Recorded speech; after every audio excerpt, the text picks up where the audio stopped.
Bonsoir Serge Bellet. Bonsoir Lassine. Tu viens d'annoncer sur ta page Facebook que l'écrivain Bernard Dadier est décédé. Quelles sont les circonstances de ce décès et quand est-ce qu'il est décédé exactement?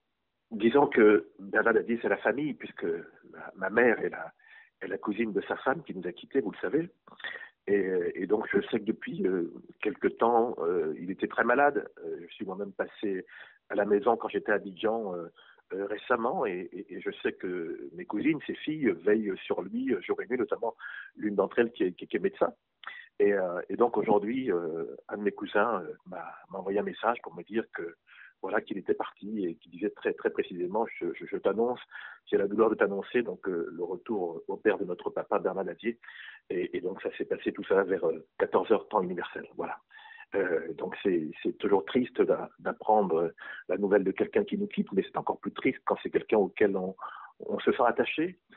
D'abord pour ce qu'il est en tant qu'homme, parce que c'est un homme qui s'est beaucoup battu pour la Côte d'Ivoire, qui a souffert aussi, on le sait, avec les années qu'il a passées, en tout cas le temps qu'il a passé en prison dans les années 50, avec toutes les batailles qu'il a menées, et puis un grand homme de culture surtout, avec tout le travail qu'il a fait en tant qu'écrivain. On sait que c'est le père de la littérature ivoirienne. Donc voilà, moi je suis très triste pour ça. Je suis encore plus triste parce que nous avions prévu de lui rendre hommage dans un livre que nous avons écrit il y a 2 ans avec 100 écrivains un peu du monde entier qui chacun disait des choses sur lui et moi-même j'avais écrit un texte et ce livre n'est jamais sorti et comme par un triste hasard au moment où sa mort est annoncée, ce livre, on m'apprend que ce livre est arrivé à Abidjan aujourd'hui.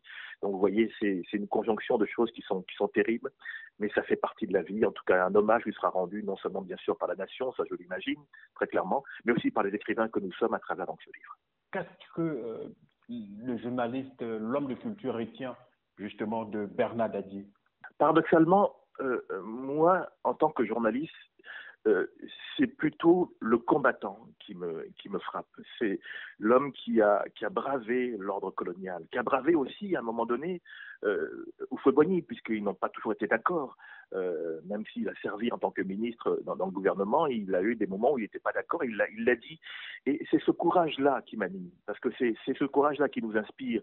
L'homme qui s'est battu, certes avec sa plume, mais aussi avec son corps comme rempart à toutes ces choses-là.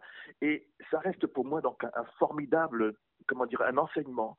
Parce que bon, je suis un peu tiraillé entre les Antilles et la Côte d'Ivoire, et entre la Martinique et la Côte d'Ivoire. Et pour moi, il y a 2 hommes qui ont beaucoup compté. Certes, d'abord le premier, c'est Aimé Césaire que j'ai côtoyé ici, mais c'est aussi Dadier parce que ces 2 hommes-là ont eu ensemble un parcours qui était extraordinaire puisqu'ils se sont battus ensemble pour la décolonisation.